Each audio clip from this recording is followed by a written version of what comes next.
Assalamualaikum warahmatullahi wabarakatuh. Salam sejahtera untuk semuanya. Saya Pak Ali dari Inside Chamber Junior. Kita lanjutkan lagi ya. Ini sudah masuk ke tema ke semester 2 ya. Bagaimana kabarnya adik-adik? Saya harap kalian baik-baik saja. Oke, kita akan pelajari ini subtema 1 ya, suhu dan kalor. Mungkin ini akan menjadi 2 video, subtema 1 kan, ini subtema 2 begitu juga, atau mungkin 3 ya. Intinya saya tidak ingin videonya terlalu panjang juga, tapi juga tidak ingin terlalu pendek, yang pas gitu aja ya. Oke, kita langsung saja mulai subtema 1, suhu dan kalor. Nah, ini kita lihat di sini ini suhu udaranya sejuk kelihatannya ya. Jadi suhu yang sejuk seperti ini di pegunungan enak untuk rekreasi ya. Kemudian di sini suhu yang panas untuk menjemur baju. Nah, di sini juga suasana panas ya, seperti ini enak untuk menjemur ini untuk masak ya. Oke. Perhatikan gambar-gambar peristiwa di atas. Gambar kegiatan manakah yang paling sering kamu lihat dalam kehidupan sehari-hari di sekitarmu? Apakah semua gambar tersebut? Yang paling sering pasti masak sama menjemur pakaian ya. Kalau kita jalan-jalan seperti ini, ya apalagi orang yang di kota ya jarang. Yang di desa setiap hari. Oke. Perhatikan gambar-gambar ini ya. Ya, semua gambar di atas berhubungan dengan kalor atau energi panas. Tahukah kamu sumber energi panas apa saja yang ada pada gambar tersebut? Ya, ada api dan matahari ya. Di sini sumber panasnya adalah matahari, ya. Di sini sumber panasnya adalah api. Oke. Kemudian bagaimana dengan tubuh manusia? Apakah tubuh manusia mengeluarkan energi panas juga? Jawabannya adalah ya. Ya, jadi tubuh kita itu mengeluarkan panas juga. Kalau kita pakai jaket, yang membuat jaket itu terasa panas adalah tubuh kita sendiri yang memanaskan jaket itu. Ya, jaket itu sebagai isolator panas, sehingga panas yang kita keluarkan nggak bisa keluar dari jaket, akhirnya menghangatkan tubuh kita sendiri. Ya, bagaimana cara mengukur energi panas? Nah, ini akan kita pelajari. Sumber energi panas. Sebelumnya saya cek dulu. Nah, oke, ini pengen memastikan saja ya. Sumber energi panas. Benda yang dapat menghasilkan energi panas disebut dengan sumber energi panas. Nah, ya, sekali lagi ini penting definisi. Benda yang dapat menghasilkan energi panas disebut sumber energi panas. Ya, bisa itu api, matahari, ya. Bisa apa lagi? Setrika, itu sumber energi panas ya. Sumber energi panas dapat kita jumpai di alam. Salah satunya adalah matahari. Ini adalah sumber panas utama kita. Matahari merupakan sumber energi panas terbesar. Semua makhluk hidup memerlukan energi panas matahari. Energi panas matahari membantu proses pembuatan makanan pada tumbuhan, disebut sebagai proses fotosintesis. Foto artinya cahaya, sintesis artinya membuat. Ya, mensintesis ya. Jadi fotosintesis adalah membuat makanan dengan bantuan sinar matahari. Makanan yang dihasilkan dari hasil fotosintesis menjadi sumber energi bagi makhluk hidup lainnya termasuk manusia. Ya, fotosintesis ini menghasilkan gula, ya, gula disampaikan dalam bentuk karbohidrat ya kita makan. Oke. Ada juga yang kita makan dalam bentuk gula juga, ya. Energi panas matahari dapat menerangi bumi sehingga udara di bumi menjadi hangat. Dalam kehidupan sehari-hari, energi panas matahari dimanfaatkan dalam berbagai kegiatan manusia. Misalnya, panas matahari digunakan untuk mengeringkan padi setelah panen, ya, mengeringkan garam, ya. Jadi air laut itu ditaruh di tambak garam, dijemur lama-lama kering, ya, airnya menguap, garamnya akan tetap ada pada tambak tersebut untuk dipanen. Mengeringkan ikan asin, bahkan untuk mengeringkan pakaian basah. Cobalah kamu gosokkan kedua tanganmu selama 1 menit, digosokkan gini ya. Apa yang kamu rasakan? Tangan kita akan terasa hangat. Sekarang ambillah sebuah mistar plastik, kemudian gosok-gosoklah pada kain yang kering selama 2 menit, lalu sentuhlah bagian mistar plastik itu. Apa yang kamu rasakan?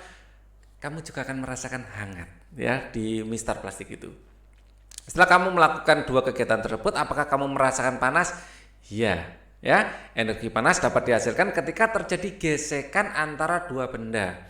Pada kegiatan di atas, gesekan antara kedua benda, kedua telapak tanganmu, dan gesekan antara mistar dan kain dapat menimbulkan energi panas. Jadi energi panas bisa dari matahari, bisa dari dua benda yang digesekkan juga.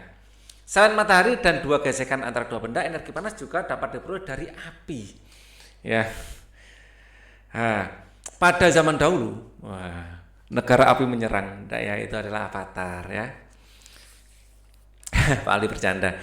Pada zaman dulu, orang yang mendapatkan api dengan cara menggosokkan dua buah batu yang kering sampai keluar percikan api, ya, atau dua buah kayu digosok sampai keluar percikan api.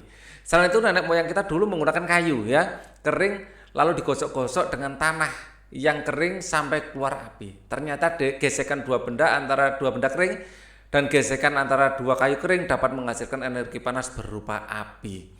Saat ini api sudah dihasilkan dari korek api dan kompor, jadi nggak perlu gosok-gosok lagi ya kalau mau masak. Sekarang lebih mudah.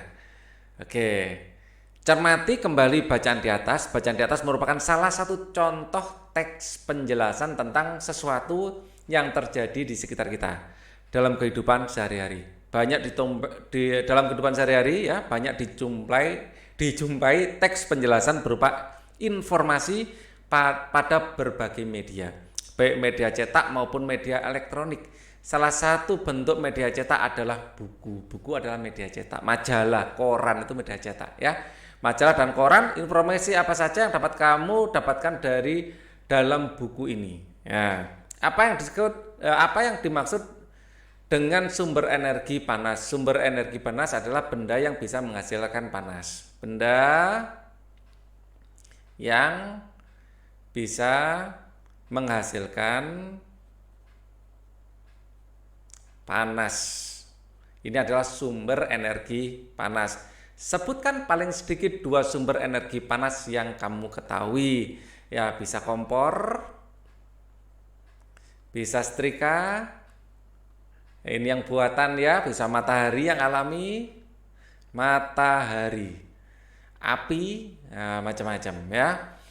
Apa saja manfaat yang didapatkan makhluk hidup dari matahari ya, untuk menghangatkan tubuh.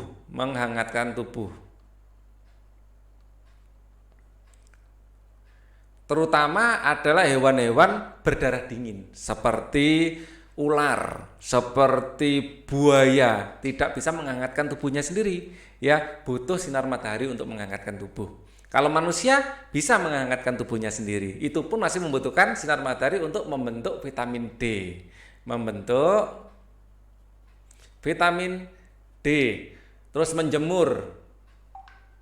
Macam-macam benda yang kita jemur, bisa pakaian, bisa ikan asin, macam-macam ya. Kita jemur, bisa kerupuk ya, kerupuk sebelum digoreng itu dijemur dulu. Ya, bakal kerupuk itu namanya krecek kalau bahasa Jawanya.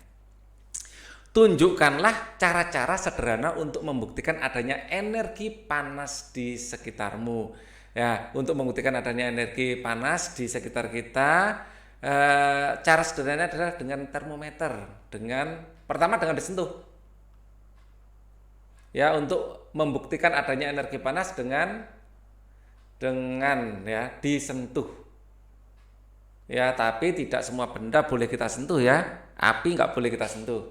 Ya, itu untuk membuktikan kalau memang panas ya panas. Kita mempunyai indera perasa. Atau kalau untuk menghindari bahaya, kita bisa menggunakan termometer.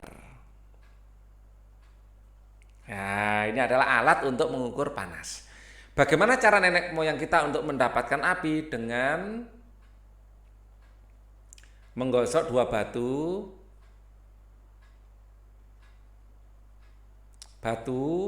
atau batang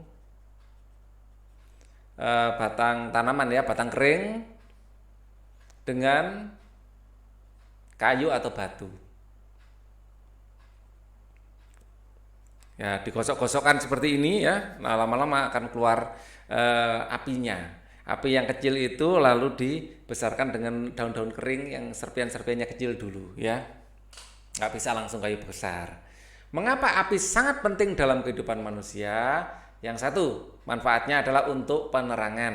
Nah, untuk penerangan. Ya, dulu sebelum ada bohlam yang ditemukan oleh Thomas Alva Edison, kita melakukan penerangan dengan api. Ya, terus dengan untuk pemanasan, untuk memasak. Nah, memasak ini juga penting, ya. Terus untuk ini mengusir hewan pemangsa seperti harimau atau apa, nggak mau mendekat kalau ada api, ya, takut mereka, ya. Jadi untuk penerangan, memasak, dan untuk memanaskan tubuh, menghangatkan tubuh, dan masih banyak lagi ya. Ya. Oke, kita lanjutkan lagi. Bacalah kembali bacaan di atas dengan seksama, lalu jawablah pertanyaan berikut. Apa judul bacaan di atas? Nah, judulnya apa tadi? Judul bacaan sumber energi panas, ini adalah judulnya, ya. Sumber energi panas. Sumber energi panas. Energinya pakai huruf besar ya kalau itu judul. Kalau untuk menjawab nggak huruf besar nggak apa-apa sih. Sumber energi panas. Oke ya. Kemudian tulislah kata-kata kunci pada setiap paragraf di atas. Kata kunci adalah kata-kata yang kamu anggap penting dalam sebuah paragraf. Perhatikan contohnya. Energi panas, sumber energi, fotosintesis. Ini untuk paragraf 1. Paragraf yang lain saya garis bawahi di sini saja ya. Kata-kata pentingnya. Nah, ini sebenarnya sudah saya bawahi beberapa sudah saya garis bawahi. Sekarang karena untuk tujuan menjawab itu akan saya garis bawahi pakai warna biru. Ya, energi panas matahari, ya, energi panas matahari untuk menerangi bumi, ya, dapat menerangi bumi, ya. Ini penting, energi panas matahari dapat menerangi bumi sehingga udara bumi menjadi hangat, ya. Selain membuat terang, ya, menerangi kok jadi hangat. Menerangi bumi sehingga terang, ya, dan memanaskan bumi sehingga menjadi hangat, ya. Jadi menerangi dan memanaskan. Dalam kehidupan sehari-hari energi panas matahari dimanfaatkan berbagai kegiatan, ya. Dimanfaatkan dalam berbagai kegiatan. Misalnya digunakan untuk mengeringkan padi setelah dipanen, mengeringkan garam, ya, dan mengeringkan ikan asin. Bahkan untuk mengeringkan pakaian basah. Ini penting ya. Jadi pada intinya untuk mengeringkan, ya. Jadi bisa mengeringkan padi, garam, atau ikan asin gitu ya. Kalau menjawabnya kalian disingkat aja. Coba kamu gosokkan kedua tanganmu selama 1 menit. Apa yang kamu rasakan? Sekarang ambillah sebuah mistar plastik, kemudian gosoklah selama 2 menit. Apa yang kamu rasakan? Energi, ya ini yang penting. Energi panas dapat dihasilkan ketika terjadi gesekan antara dua benda. Ini bagian pentingnya, ya. Kemudian yang lain adalah penjelasan, itu bagian pentingnya. Selain matahari dan gesekan antara dua benda, ya, energi panas juga dapat diperoleh dari api. Ya, ini penting. Ya, yang lain adalah keterangannya. Ya, pada zaman dahulu orang mendapatkan api dengan cara, ya, zaman dahulu mendapatkan api dengan cara menggosokkan 2 buah batu yang kering sampai keluar percikan api. Selain itu nenek moyang kita dahulu juga menggunakan kayu, ya, kering lalu digosokkan dengan tanah yang kering sampai keluar api, ya. Oke. Itu adalah bagian pentingnya. Sekarang kita lanjutkan lagi di sini. Ya, kita gunakan warna merah lagi. Kita gunakan warna merah. Oke. Apa yang dapat kamu simpulkan dari bacaan di atas? Jelaskanlah kesimpulan dari bacaan di atas pada teman sebangkumu. Yang pertama adalah ini tadi, ya, energi panas matahari sangat penting, ya. Judulnya sendiri kita lihat sumber energi panas, ya. Bahkan jelaskanlah kesimpulan, ya. Energi panas sangat penting. Yang pertama, ya, energi panas sangat penting. Sangat penting. Sumber energi panas. Poin kedua, panas adalah bisa matahari yang paling utama disebutkan pertama, matahari, api yang kedua karena ini yang penting, dan lain-lain. Bisa dari kompor misalnya itu juga api ya. Matahari, api, dan tubuh juga, terutama kita tubuh makhluk hidup berdarah panas ya, tubuh itu juga sumber panas ya. Nah, sumber energi panas, ketika kita dapat membuat energi panas, kita membangkitkan energi panas atau membuat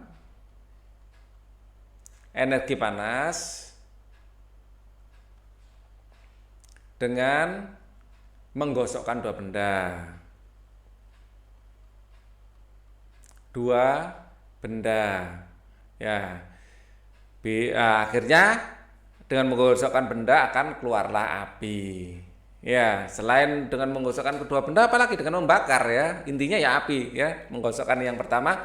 Nah ini dulu, sekarang kita bisa menggunakan korek api ya, dengan korek api yang kedua, api atau kompor ya, kompor juga bisa, dan lain-lain.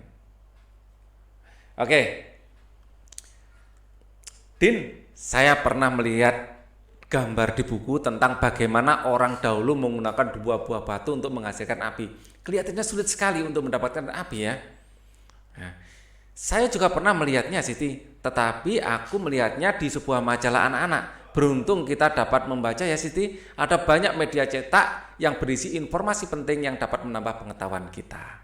Betul Udin, membaca merupakan salah satu kegiatan kegemaranku. Kita beruntung, tidak hanya mudah mendapatkan informasi, tetapi juga tidak perlu repot mendapatkan api sebagai sumber panas untuk kegiatan sehari-hari. Itulah manfaatnya teknologi.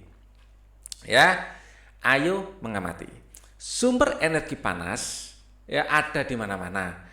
Ya, dan sering kita jumpai dalam kehidupan sehari-hari. Amatilah kegiatanmu pada hari ini, sumber energi panas apa saja yang kamu gunakan. Perhatikan tabel berikut, lalu lengkapilah dengan kegiatanmu yang menggunakan sumber energi panas pada hari ini. Kegiatan menanak nasi, alat yang digunakan panci, kompor, alat penanak nasi, elektrik ya. Sumber energi panas yang digunakan api dari kompor atau listrik. Apalagi kita menyetrika. Menyetrika bisa menggunakan setrika listrik. Listrik bisa menggunakan setrika arang. Ya, kalau belum ada listrik pakai setrika arang ya. Sumber energinya adalah listrik. Kalau ini adalah arang ya, sumbernya api dari arang. Ya, api atau bara dari arang. Ya, arangnya dibakar sampai membara, lah itu dipakai untuk menyetrika. Apalagi menjemur padi. Ya, bisa dengan panas matahari. Ya, alat dengan panas matahari ya. Alat yang digunakan adalah ini. Kalau panas matahari ya lantai. Lantai. Ya, kalau di bahasa Jawa namanya baan, ya lantai yang sengaja untuk menjemur-jemur ya, atau mungkin tikar, ya energinya dari matahari, atau alat khusus untuk memanaskan, jadi bisa dari listrik, alat khusus, alat pengering. Kalau alat pengering itu menggunakan listrik, ya menjemur padi dengan alat pengering listrik ada. Terus kemudian apalagi kegiatan kita yang memerlukan panas ya. Ya, yang memerlukan energi panas. Memasak sudah ya. Menanak nasi sudah, memasak sekarang. Memasak alatnya adalah wajan, sutil atau spatula. Ya, sama di sini ya, wajan atau sutil. Ya. Cuman di sini bisa menggunakan kompor induksi misalnya. Ini kompor gas. Boleh juga menggunakan kayu bakar. Apakah bisa menggunakan matahari? Bisa, ada kompor matahari. Ya, sinar matahari difokuskan, nah itu digunakan untuk masak bisa. Ya. Bandingkan hasil pekerjaanmu dengan teman di sebagumu, amatilah kesamaan dan perbedaan hasil pengamatanmu. Catatlah pertanyaan yang muncul sehubungan dengan kegiatan tersebut di tempat yang tersedia di bawah ini. Salinlah pertanyaan pada selembar kertas kecil, tempelkan pada papan tulis menggunakan selotip, amati dan diskusikan pertanyaan-pertanyaan yang dibuat oleh teman-temanmu. Ya, jadi kalian bikin pertanyaan-pertanyaan terus dijawab bersama-sama. Ya, ini kegiatan kalian. Misalnya bagaimana bahan korek api itu apa? Misalnya bahan korek api. Nah, bagaimana taunya? Kalian bisa mencari di Google. Googling saja di internet, banyak bahan korek api itu apa. Ya, ada belerang di sana. Coba kalian cari. Ya. Cara menyetrika dengan setrika arang. Ya, cara menyetrika dengan setrika arang. Ya, sekarang sudah jarang, semua orang hampirnya kalau sudah punya listrik ya semuanya pakai listrik. Jadi banyak anak yang nggak tahu bagaimana cara kerja setrika arang itu. Nah, ini adalah pertanyaan-pertanyaan yang bisa kalian diskusikan dengan teman-teman. Amati tabel yang telah kamu buat di atas, kelompokkan kegiatan menggunakan sumber energi panas yang berasal dari listrik, ada yang berasal dari selain listrik ya. Jadi yang paling umum sumber energi adalah listrik. Sumber energi manakah yang paling sering kamu gunakan? Dapatkah kamu menjelaskan alasannya? Yang paling sering adalah listrik. Karena sumber energi listrik mudah dipindahkan.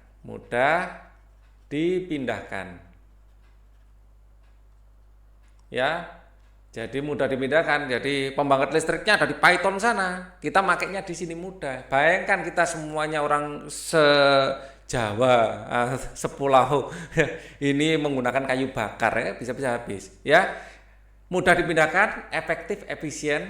Nah, efisien. Mudah ini penting juga ya. Mudah diubah menjadi bentuk energi lain. Mudah diubah menjadi bentuk energi lain. Energi listrik jadi cahaya pakai lampu. Energi listrik jadi panas pakai bisa kompor listrik, setrika, rice cooker. Energi listrik menjadi energi suara ya bisa pakai stereo combo misalnya, radio, televisi. Ya, energi listrik mau jadikan energi gerak, ada kipas angin. Nah, untuk memanaskan bisa, untuk mendinginkan pakai AC. Nah, listrik ini paling mudah. Ayo mencoba. Matahari merupakan salah satu sumber energi panas paling besar di muka bumi. Bukan di muka bumi ya, ada di langit sana. Energi panas matahari dapat menyebabkan peristiwa perubahan di alam yang mudah kita lihat dan amati. Ya, lakukanlah kegiatan berikut dalam bentuk kelompok terdiri atas 3 orang. Siapkan alat dan bahan. 3 wadah untuk es batu, 6 buah es batu dengan ukuran yang sama dan pencatat waktu. Kita lihat di sini.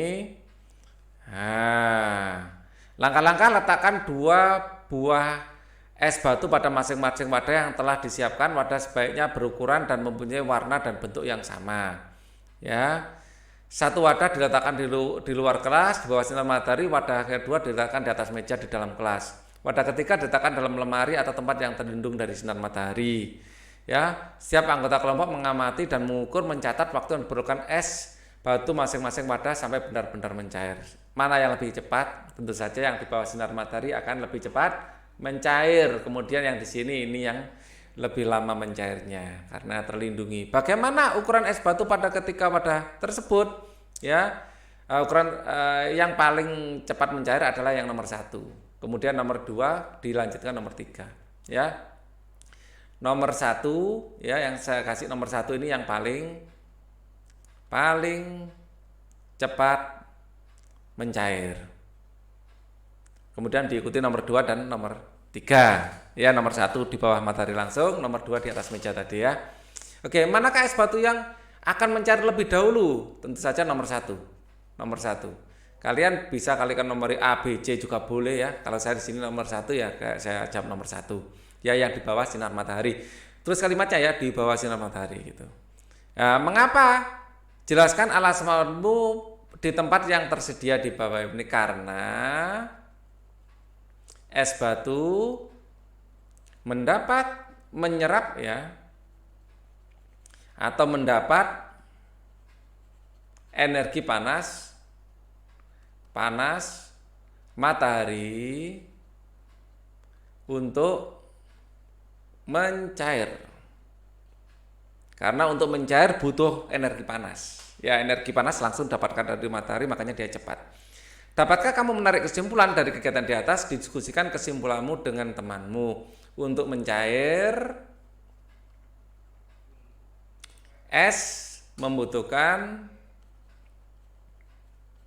energi panas.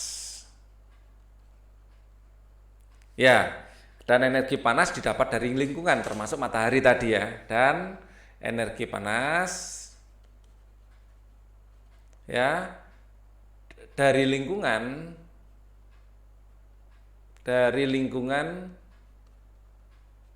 yang memiliki sumber energi panas yang lebih besar, maka es akan lebih cepat mencair. Dan energi panas dari lingkungan yang lebih besar ya akan mempercepat proses pencairan. Proses pencairan. Oke, kita lanjutkan. Apa saja hal menarik yang kamu dapatkan pada kegiatan pembelajaran hari ini? Main es. Ya, bisa melakukan percobaan eksperimen. Pencairan es misalnya. Ya, kalian isi sendiri apa yang membuat menurut kalian menarik ya. Ini pribadi terserah kalian. Apa hal-hal yang ingin kamu ketahui lebih lanjut? Tuliskan di sini ya. Apa saja tantangan yang kamu hadapi pada masing-masing kegiatan? Kamu tuliskan ya. Pak Ali kan tidak tahu apa kesulitanmu, oke? Kemudian bersama dengan orang tuamu amatilah apa saja kegiatan yang memerlukan energi panas dalam jumlah banyak. Ya, di sini membuat teh, di sini lemon tea kelihatannya ini ya. Ayo berdiskusi. Sore itu Ayah Siti sedang membaca koran ya. Di sampingnya Bu Siti pun sedang asik membaca sebuah majalah. Siti pun tak ketinggalan dengan bukunya, ia asik membaca. Mereka memanfaatkan media cetak untuk mendapatkan informasi. Di meja tamu tampak segelas teh panas yang masih mengepul untuk Ayah dan juga es jeruk kesukaan Siti. Ini teh panas dan ini es jeruk. Pernahkah kamu membuat teh panas atau es jeruk? Menurutmu apa yang diperlukan untuk membuat segelas teh panas? Tentu saja air panas, teh dan gula ya, mudah saja. Apa yang kamu perlukan untuk membuat segelas es jeruk? Ya, pertama membuat jeruk dulu ya, air panas, dikasih jeruk, dikasih gula, terus kasih es yang banyak, jadilah es jeruk. Untuk membuat segelas teh panas kamu memerlukan beberapa sendok daun teh, air panas, sedangkan untuk membuat es jeruk kamu memerlukan sari jeruk, air dan es batu. Bagaimana kamu dapat menentukan bahwa teh itu terasa panas dan es jeruk terasa dingin? Tentu saja dengan menyentuhnya. Tapi ingat, menyentuh itu berbahaya. Ada alatnya namanya termometer. Oke, kita lanjutkan. Dalam kehidupan sehari-hari, kamu sering mengukur suhu dengan sentuhan telapak tangan. Panas ya. Indra peraba akan mengirimkan informasi ke otak untuk memberitahumu bahwa sesuatu terasa panas atau dingin. Ini ada indra perabanya, otak akan mengartikan apa yang dirasakan indra peraba ini. Nah, betulkah indra peraba tidak dapat digunakan untuk mengukur suhu suatu benda? Tidak dapat. Ya bisa, kenapa tidak? Dapatkah kamu menentukan dengan tepat perbedaan suhu antara dua buah benda dengan menggunakan indra peraba pada telapak tanganmu? Nah, telapak tangan ini bekerja relatif. Jadi kalau tepat tidak bisa. Ya, habis kita menyentuh dingin, menyentuh air biasa terasa hangat. Habis menyentuh air panas, menyentuh air biasa jadi dingin. Nah, jadi ini hanya perbandingan ya. Kalau telapak tangan kita. Perbedaan suhu dan panas. Apa itu suhu, apa itu panas? Indra peraba seperti telapak tangan tidak dapat menentukan secara tepat tidak dapat menentukan secara tepat derajat panas dan dingin suatu benda. Tangan hanya memperkirakan panas atau dingin suatu benda, hanya membandingkan ya. Tangan tidak dapat menjelaskan berapa nilai derajat panas atau dinginnya suatu benda. Pernahkah kamu pergi berkemah ke daerah pegunungan? Ketika malam hari saat kamu berkemah di daerah pegunungan, kamu akan merasakan bahwa cuaca di sekitarmu terasa dingin sehingga kamu memerlukan jaket tebal untuk menghangatkan tubuhmu. Lain halnya dengan penduduk yang tinggal di dataran tinggi seperti daerah pegunungan, mereka tidak terlalu merasakan hawa dingin karena mereka sudah terbiasa dengan hawa dingin pegunungan. Ya, hal tersebut membuktikan bahwa indera peraba tidak dapat digunakan untuk mengukur derajat panas suatu benda karena setiap orang memiliki perbedaan dalam merasakan suhu di sekitarnya. Nah, dalam ilmu pengetahuan alam, untuk menyatakan tingkat panas dinginnya suatu keadaan digunakan besaran yang disebut suhu atau temperatur. Jadi suhu adalah ukuran panas dingin suatu benda, ya. Suhu ukuran, jadi ukuran suhu itu ya, panas dingin suatu benda. Ya, panas atau dingin ya, dikasih kata atau. Ukuran panas atau dingin suatu benda. Oke. Kemudian kita lanjutkan di sini. Nah, sampai sini ya. Oke. Panas atau kalor ya. Panas itu artinya sama dengan kalor ya. Panas atau kalor dan suhu adalah dua hal yang berbeda. Energi panas merupakan salah satu energi yang dapat diterima dan dilepaskan oleh suatu benda. Ketika sebatang logam dipanaskan ya dengan api ya, batang logam tersebut mendapatkan energi panas dari api. Energi panas membuat batang logam tersebut menjadi panas karena mendapat energi panas dari api. Ketika batang logam tersebut panas, suhunya meningkat. Ketika batang logam menjadi dingin, suhunya turun. Suhu adalah besaran yang menyatakan derajat panas suatu benda. Nah, diartikan seperti ini lebih enak. Suhu adalah besaran yang menyatakan derajat panas suatu benda. Suhu suatu benda menunjukkan tingkat energi panas benda. Satuan suhu yang digunakan di Indonesia adalah derajat Celcius. Apakah hanya Celcius? Banyak yang lain. Ada Fahrenheit, ada Reaumur, ada Kelvin. Ya, selain Celcius yang biasa digunakan. Alat untuk mengukur suhu disebut termometer. Ya. Satuan panas dinyatakan dalam kalori dan diukur dengan kalorimeter. Oke.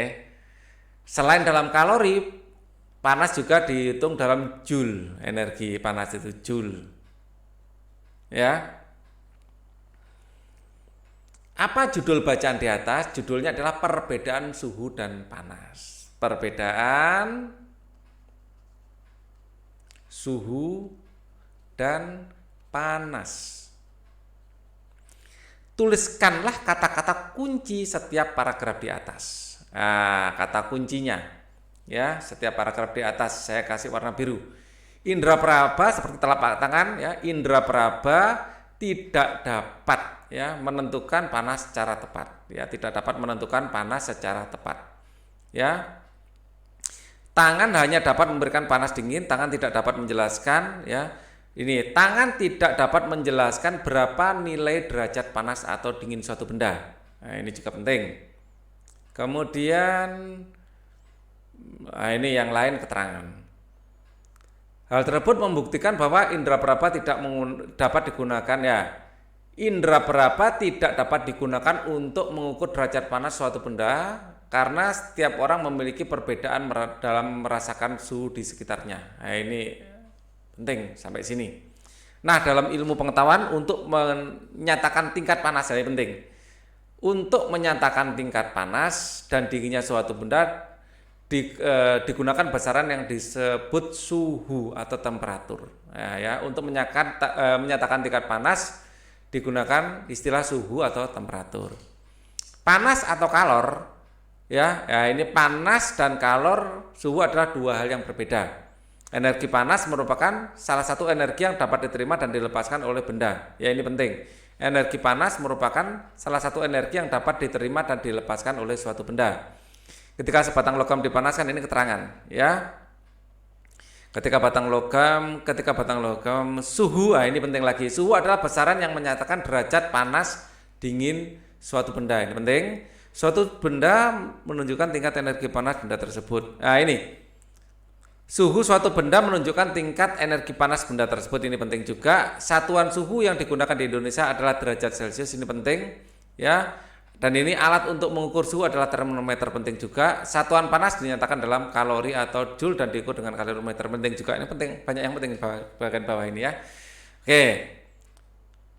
Sekarang buatlah pernyataan dengan menggunakan kata kunci yang kamu tentukan di setiap paragraf di atas. Lalu mintalah temanmu untuk menjawabnya. Ya, ini kalian bikin sendiri, ya. Misalnya, contohnya di sini kata kunci yang kita miliki di sini ada indera praba. Ya, tidak dapat. Apakah indera praba kita dapat menyatakan secara tepat nilai suhu? Nah, pertanyaannya seperti itu, ya. Ternyata enggak bisa jawabannya. Buatlah paling sedikit 2 pertanyaan tentang bacaan yang ingin kamu ketahui lebih dalam, ya. Jadi ini contoh pertanyaannya, apakah indera praba bisa digunakan mengukur suhu secara tepat. Nah, terus pertanyaan lain misalnya, apakah satuan suhu yang dipakai di Indonesia? Apakah satuan suhu yang dipakai di Indonesia? Nah, silakan dijawab, ya. Jawabannya adalah Celcius. Apa yang kamu simpulkan dari bacaan di atas? Jelaskan isi bacaan di atas kepada teman kamu. Kesimpulan, untuk mengukur suhu digunakan termometer, bukan alat indera kita. Untuk mengukur suhu secara tepat digunakan termometer, ya. Satuan energi dinyatakan dalam kalorimeter, ya. Energi panas disebut juga kalor, gitu juga boleh. Energi panas disebut kalor dan diukur dengan kalorimeter. Coba yang lain kalian temukan sendiri, ya. Apa yang kamu ketahui tentang panas? Panas adalah adanya energi. Panas ini adalah energi dalam bentuk kalor. Nah, kalor, ya.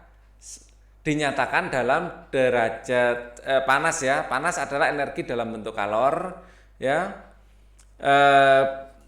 Panas sangat bermanfaat buat manusia. Bisa kalian tambahkan seperti itu. Energi panas, kita bisa menciptakan energi panas, ya, dengan cara membakar benda, boleh seperti itu, ya. Apa yang diketahui tentang panas? Panas bisa diukur dengan termometer. Ukuran panas diukur dengan termometer, gitu, ya. Jadi panas ini adalah energi dalam bentuk kalor, gitu aja. Pengetahuan yang lain boleh kalian tambahkan di sini. Apa yang disebut dengan suhu atau temperatur? Derajat panas suatu benda. Ini adalah suhu atau temperatur. Ceritakanlah sebuah peristiwa yang kamu alami yang dapat menjelaskan perbedaan suhu dan panas, ya. Suhu atau temperatur ini misalnya kalau kita ke dokter badannya panas karena ada energi kalor. Tetapi seberapa panas? Nah, itu diukur dengan temperatur. Orang pasti tanya seberapa panas, gitu berarti tanya suhunya. Ya, ini adalah ukuran panas dinginnya, ini adalah keberadaan suatu kalori, ya. Adanya suatu kalor, ini kita panas ya, misalnya teh panas apa, tapi kalau ukurannya berapa, nah ini ukuran, ini pakai suhu ya. Misalnya Bu, saya pesan kopi berapa derajat. Kopi berapa derajat, tolong airnya direbus ya agar panas. Nah, agar panas gitu aja, berarti ada proses perebusan, tapi sampai direbus sampai berapa derajat suhunya ya, ini lebih presisi, lebih tepat ya, lebih saintifik kalau suhu. Berdasarkan pemahamanmu tentang bacaan di atas, lengkapilah suatu tabel berikut mengenai perbedaan panas dan suhu yang kamu ketahui. Panas ya, memiliki ada sumber ya, ada sumber panas. Memiliki sumber panas. Biasanya ada sumber panas ya, ada sumber panas. Bisa manfaat ya, manfaatnya bisa, manfaatnya apa. Terus panas juga digunakan sebagai indikasi. Misalnya ada sesuatu apa. Ya misalnya udaranya panas, oh mau hujan, indikasi atau pertanda. Ya, jadi adanya panas ini pertanda mau hujan. Udaranya panas sekali. Oh, pertanda mau hujan. Oh, badannya panas, pertanda sakit. Ya, indikasi atau pertanda ini panas. Kalau suhu itu ukuran. Ya, adanya sumber panas berapa derajat ya, ukuran. Berdasarkan pemahamanmu, lengkapilah tabel berikut mengenai perbedaan antara panas dan suhu. Adanya sumber panas. Ya, seberapa panas? Nah, suhu itu seberapa panas, ini berarti suhunya. Panas. Nah, itu suhunya. Manfaatnya, ya ini sama, seberapa panas. Manfaatnya, setiap suhu, ya setiap manfaat ya. Manfaat itu setiap benda itu memiliki, akan lebih bermanfaat kalau dipanaskan pada suhu tertentu. Ya, ini semuanya sama, seberapa panas. Manfaat, agar bisa, misalnya untuk mendidihkan air ya, agar airnya bebas dari bakteri misalnya. Dididihkan seberapa panas, nah ini suhu. Indikasi atau ini adalah berapa derajat, misalnya kan orang sakit atau apa, sama berapa panas ya, berapa derajat. Nah, misalnya Celcius. Nah, jadi ini adalah nilai tepatnya. Nah, ini adalah kode kalau ada energi gitu ya, atau pertanda adanya energi kalau ini nilai energi tersebut, gitu juga boleh. Tuliskan kesimpulanmu tentang panas suhu dengan menggunakan kata-katamu sendiri berdasarkan kegiatan di atas. Ini untuk kalian sendiri ya, kata-kata kalian sendiri. Ya ternyata suhu dengan panas itu beda loh ya, gitu ya. Ternyata kalau panas itu ya keberadaan energi kalor. Kalau suhu, nah ini adalah ukuran seberapa panas atau seberapa dingin sih suatu benda. Oke. Koran atau surat kabar merupakan salah satu media cetak paling lama yang dikenal dan diciptakan manusia. Surat kabar, ya ini nggak perlu saya. Koran atau surat kabar merupakan salah satu media cetak paling lama. Kata kuncinya lama ya, koran lama yang dikenal dan diciptakan manusia. Surat kabar memiliki banyak informasi yang disediakan untuk pembacanya. Salah satu informasi dalam surat kabar adalah iklan tentang barang-barang kebutuhan masyarakat. Ya, yang saya garis bawah ini yang penting. Ya. Bersama dengan teman sebangkumu, gunakanlah surat kabar untuk mencari gambar-gambar barang yang sering digunakan keluargamu. Barang tersebut adalah barang-barang yang menggunakan sumber energi panas, bisa berupa sumber listrik atau baterai. Gambar barang-barang tersebut biasanya terdapat dalam halaman khusus iklan pada sebuah surat kabar. Ya. Carilah paling sedikit 5 buah gambar barang yang menggunakan sumber panas. Jelaskan kegunaan barang tersebut dan sumber-sumber yang digunakan. Ya, ini tugas untuk kalian. Tahukah kamu, termometer pertama kali dibuat pada tahun 1592 oleh seorang ilmuwan Italia bernama Galileo Galilei yang menggunakan udara dan air. Pada tahun 1714, ilmuwan Jerman bernama Daniel Gabriel Fahrenheit membuat termometer yang berisi air raksa. Dan pada tahun 1742, ilmuwan Swedia bernama Andreas Celsius yang kita pakai ya di Indonesia menemukan termometer yang menggunakan skala ukuran 100. Di Indonesia termometer yang banyak digunakan saat ini adalah termometer Celsius yang menggunakan ukuran dari 0 hingga 100. Kita lanjutkan. Ayo mencoba. Pada awalnya termometer menggunakan air untuk mengukur suhu benda, seperti yang dilakukan oleh Galileo Galilei. Untuk mengetahui lebih dalam tentang cara kerja termometer air, mari kita lakukan percobaan sederhana ini secara berkelompok. Persiapkan alat atau bahan yang diperlukan. Nah, ada air, pewarna makanan, botol kecil, sedotan bening, lilin, mainan, plastisin, tanah liat, dan kain hangat. Langkah 1, ya. Tuangkan sedikit air yang telah diberi beberapa tetes pewarna makanan ke dalam botol. Tandai batas atas permukaan air dalam botol dengan menggunakan spidol. Botolnya dari botol kaca ya, jangan plastik, nanti kempes. Ya. Masukkan sedotan hingga menyentuh permukaan air dari botol. Tutup rapat sekeliling ujung lubang leher botol dengan plastisin atau tanah liat sehingga tidak ada udara yang bisa masuk ke dalam botol. Tempelkan kain hangat pada botol dan perhatikan baik-baik. Tandai dengan spidol batas permukaan air dalam botol setelah ditempeli kain hangat. Nah, ini akan memuai ya, naik nanti airnya. Berdasarkan kegiatan di atas, cobalah untuk menjawab pertanyaan berikut. Mengapa air di dalam botol dapat naik? Karena air memuai jika dipanaskan. Karena air akan memuai jika dipanaskan. Dan air yang memuai tersebut tidak ada jalan lain kecuali lewat sedotan. Karena kalau lewat di sini sudah ada plastisin ya, udara di sini juga ikut memuai kalau dipanaskan. Jadi permukaan airnya praktis tidak akan berubah. Jadi hasil pemuaiannya akan lewat ke dalam sedotan. Adakah peristiwa perpindahan panas pada percobaan tersebut? Ya, ada. Dari kain panas menuju air dalam botol. Jadi ada perpindahan panas ya. Kesimpulan apakah yang kamu dapatkan dari kegiatan di atas? Kesimpulannya adalah air akan memuai jika dipanaskan. Itu kesimpulannya. Air akan memuai jika dipanaskan. Ya. Nah, pemuaian air jika dipanaskan ini ada sifat anomali asal suhunya di atas 4 derajat Celcius. Kalau di bawah 4 derajat Celcius, ya misalnya 0 derajat Celcius air ya, kalau dipanaskan semakin menyusut malah. Jadi air paling susut itu 4 derajat Celcius. Ini disebut anomali air. Dari 4 derajat Celcius semakin dipanaskan semakin memuai. Semakin didinginkan juga semakin memuai.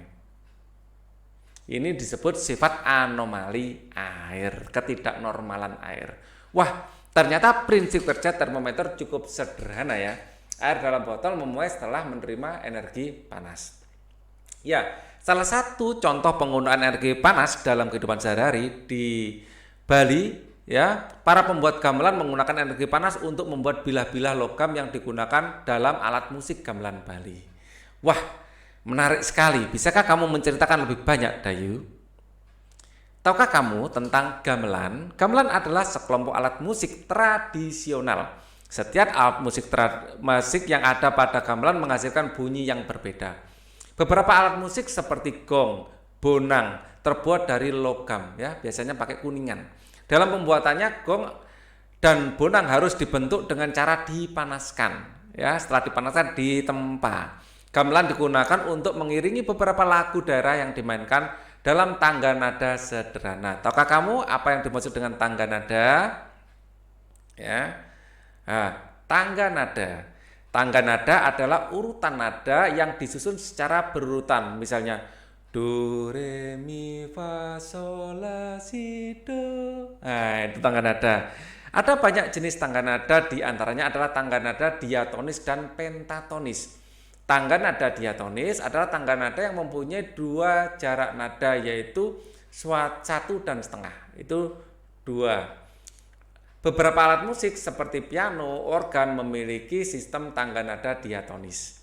Ya, ada yang 1, ada yang 1,5. Pada sistem tangga nada diatonis, dalam satu rangkaian nada ada 7 nada pokok, yaitu do, re, mi, fa, sol, la, si, do. Ya. Nah, nada ke-8 merupakan pengulangan nada pertama. Do, naik ya, re mi fa sol la si do. Nah, do-nya di sini sama do-nya di sini sama. Kembali ke awal lagi. Tapi ini nada tinggi, ini nada rendah atau sebaliknya. Tangga nada pentatonis ya merupakan suatu jenis nada yang hanya memiliki 5 nada pokok. Ragam tangga nada pentatonis dibedakan oleh jarak antar nada serta pilihan nada yang didengar. Berdasarkan nadanya, ada tangga nada pentatonis yang menggunakan tangga nada jenis pelok dan tangga nada jenis slendro. Jadi ada pelok, ada slendro. Contoh alat musik yang menggunakan tanda nada jenis pelok dan slendro adalah gamelan Jawa. Selain gamelan Jawa, ada juga gamelan Sunda, Bali, Madura, dan Batak. Tangga nada pelok biasanya menggunakan susunan nada yang berbunyi seperti nada-nada do, mi, fa, sol, si. Ya, ini adalah pelok. Do, mi, fa, sol, si. Tidak ada re ya. La juga tidak ada. Salah satu lagu daerah yang menggunakan tangga nada ini adalah lagu Gundul-Gundul Pacul dari Jawa Tengah. Sedangkan tangga nada slendro biasanya menggunakan susunan berbunyi nada-nada do, re, mi, fa, sol, la. Ya, do, re, mi, fa, do, re, mi, sol, la. Fa-nya tidak ada. Lagu yang menggunakan tanda nada ini memberikan kesan gembira dan lincah. Ya, di sini. Tangga nada pelok biasanya menggunakan susunan nada yang berbunyi seperti nada-nada ini saja ya. Sampai sini ya. Salah satu contoh lagu dengan tanda nada slendro adalah lagu Cublak-Cublak Suweng dari Jawa Tengah. Jumlah nada pada tangga nada diatonis ada 7. Jumlah nada pada nada tangga pentatonis ada 5. Ya. Ini do, re, mi, fa, sol, la, si, do. Lah ini tergantung. Ada 2 jenis tadi. Ada yang do, mi, fa, sol, si. Ada yang do, re, mi, sol, la. Ya, do, mi, fa, sol, si dan do, re, mi, sol, la. Ya. Oke. Kamu tentu ingin tahu lagu-lagu daerah yang menggunakan tangga nada pentatonis. Simaklah lagu-lagu berikut ini. Perhatikan nada yang digunakan pada lagu tersebut. Ada beberapa nada yang digunakan. Nah, ini karena Pak Ali punyanya cuma gitar ya, kita iringi pakai gitar saja ya. Ini sudah saya kasih kunci-kunci dasarnya. Ini adalah Cublak-Cublak Suweng. Ya, lagunya seperti ini. Nah, ini agar lagunya enak, ini akan saya rubah dulu. Ini kita do-nya pakai D ya. 4/4 agak cepat. Pakai G. Oke. Di sini 3 5 5 ya. Do, re, mi. 3 ya. Do, re, mi. Ya. Nah, untuk biar feel-nya dapat. Cublak-cublak suweng. Suweng mambu ketundung kudel pak kempong lera-leri. Sampai mana tadi? Oke, kita ulang lagi ya. Dari nada G. Gak fokus pada lagunya saya. Cublak-cublak suweng. Suweng ngeding kelenter. Mambu ketundung kudel pak kempong lera-leri. Pak kempong lera-leri. Oh ya, sopong guyu. Sampai sini ya. Pak kempong lera-leri. Sopong guyu delekake. Ya. Delekake sir pong dele gosong sir pong dele gosong. Oke ya. Jadi saya tadi enggak begitu hafal lagunya ya. Sekarang sudah hafal lagi. Dulu sering nyanyi ini waktu kecil. Lama enggak nyanyi ini ya. Kita ulang lagi. Cublak-cublak suweng. Suweng ngeding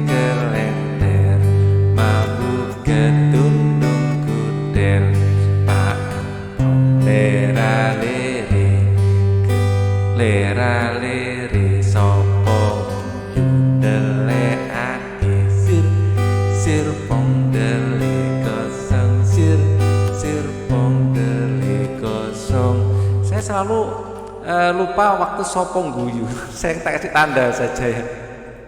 Nggak begitu hafal liriknya saat sopong guyu. Saya kasih tanda. Sekarang sekali lagi.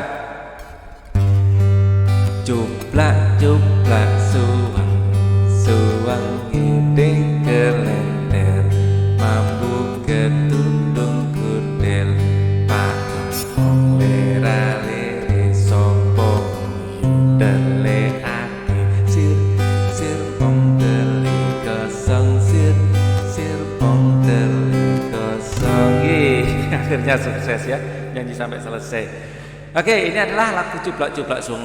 Kemudian di sini ada lagu Gundul-Gundul Pacul. Kalau Gundul-Gundul Pacul sudah ada kuncinya, jadi enak ngikutinya ya. Ciptaan Rahar Josubroto. Ya. Oke. Pakai C ya. Nah, seperti itu ya.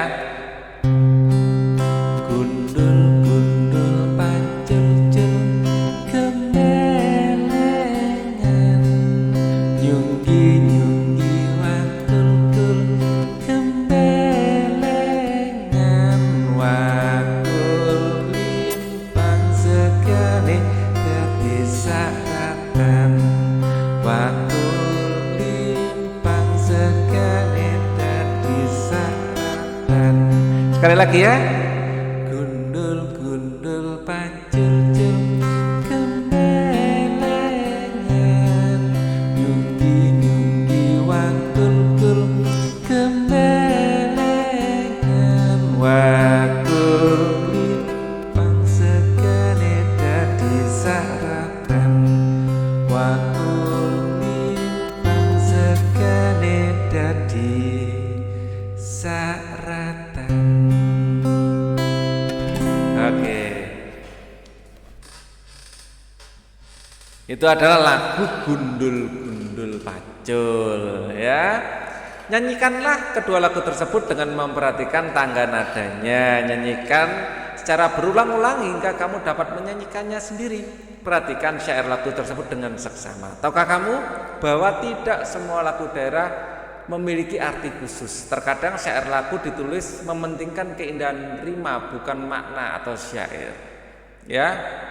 Oleh karenanya, carilah arti lirik lagu tersebut lalu tuliskanlah di tabel. Setelah itu cari tahu dimainkan tangga nada pentatonis mana saja kedua lagu tersebut ya, lengkapilah tabel berikut. Asal lagu Cuplak-Cuplak Sung Gundul-Gundul Pacul asalnya mana? Di sini ada tadi ya. Ya. Loh, mana? Oke. Karena Pak Ali juga enggak hafal. Jadi harus kalau nggak salah Jawa Tengah tadi ya. Tapi lebih tepatnya mana? Nah, ini. Nada Degras Slendro Sunda Bali. Gundul ini dari Jawa Tengah ya. Salah satu lagu daerah yang menggunakan tanda nada ini adalah Gundul-Gundul Pacul dari Jawa Tengah. Ya, sedangkan Slendro biasa menggunakan susunan berbunyi nada menggunakan gembira dan lincah ya. Ya, yang intinya Gundul-Gundul Pacul dari Jawa Tengah kita jawab dulu. Gundul-Gundul Pacul dari Jawa Tengah. Kalau Cuplak-Cuplak Suweng mungkin di sini. Tanda nada pelok biasanya menggunakan susunan nada ini yang menggunakan dari Jawa Tengah, sedangkan nada Slendro biasanya menggunakan susunan lagu berbunyi lagu yang menggunakan adalah dari Jawa Tengah juga ya, kedua-duanya dari Jawa Tengah ya. Oke, Jawa Tengah. Saya Pak Ali khawatir salah karena ada di teks ya, cari di teks. Tangga nadanya, tangga nadanya ini kalau nggak salah yang satu pelok, yang satu Slendro, ya. Salah satu lagu daerah yang menggunakan tanda nada ini pelok ya, Gundul-Gundul Pacul itu pelok, ya. Gundul-Gundul Pacul menggunakan pelok, tapi Pak Ali tadi menggunakan gitar ya, karena adanya di sini cuma gitar, ya. Gundul-Gundul Pacul itu pelok, ya ini Slendro. Jadi ada artinya Gundul-Gundul Pacul, Gundul-Gundul Pacul. Gundul-Gundul Pacul itu adalah gundul itu adalah kepala yang tanpa rambut. Ya, pacul papat yang ucul. Artinya pacul bentuknya seperti ini. Jadi ini adalah tuntunan untuk pemimpin harus menghilangkan 4 sifat ya. Biar apa 4 sifat? Ini adalah 4 sifat jahat sebenarnya. Ya, agar apa? Karena dia mau nyunggi. Ya, nyunggi wakul. Artinya wakul itu adalah amanah. Ya. Wakul itu disunggi itu adalah amanah. Kalau wakulnya ngelempang, kalau amanah tersebut tidak dijalankan dengan benar, ya, maka segane dadi sak latar, maka akan nasinya akan semburat kemana-mana. Maka amanah tersebut tidak bisa diemban dengan benar. Ya, ada tuntunan sebenarnya ya. Lagu-lagu seperti ini, Cublak-Cublak Suweng ini juga ada tuntunan baik. Ya, tidak semua lagu memiliki arti khusus, tapi kedua lagu ini arti khususnya dalam sekali ya. Gundul-gundul pacul. Ya, ini nadanya ceria ya, lincah ya. Menggunakan tanda laja ini memberi kesan lincah dan ceria ya. Dan sumber bunyi ini kedua-duanya lincah dan ceria. Ya, lincah dan ceria. Ceria gitu aja ya. Ya. Arti syair yang ini, yang Cublak-Cublak Suweng, Cublak-Cublak Suweng, sungi ting kelenter, mampu ketunduk kudel, Pak empong lera-lere, sopo guyu ndelekake, sir-sir pong dele gosong. Ini saya arti tepatnya nggak begitu paham, tapi pernah baca juga ya. Jadi intinya kita kalau menyebutkan sesuatu nggak bisa pasti ketahuan lah ya. Di Jawa itu ada istilah becik ketitik Allah ketara ya. Pak empong lera-lere, orang yang tua sudah ompong lera-lere dan bijaksana, itu menunjukkan orang yang bijaksana ya. Kalian cari sendiri di internet banyak arti-arti lagu ini, Cublak-Cublak Suweng dan Gundul-Gundul Pacul. Yang jelas kedua lagu ini adalah lagu daerah yang banyak sekali pesan moralnya ya. Sayangnya Pak Ali lupa, pernah baca tapi lupa, tapi Pak Ali intinya bisa mensugesti atau mengajak kalian coba cari di internet, ada artinya itu. Apa saja hal menarik yang kamu alami pada kegiatan pembelajaran ini? Ya, yang bagi saya menarik saat menyanyi bersama ya. Menyanyi bersama. Ya, apa saja pertanyaan belum kamu temukan dari jawaban hingga saat ini? Ya, arti kedua lagu. Ya, saya sarankan kalian untuk browsing di internet. Banyak yang sudah mengartikan kedua lagu tersebut dan memang artinya itu dalam sekali.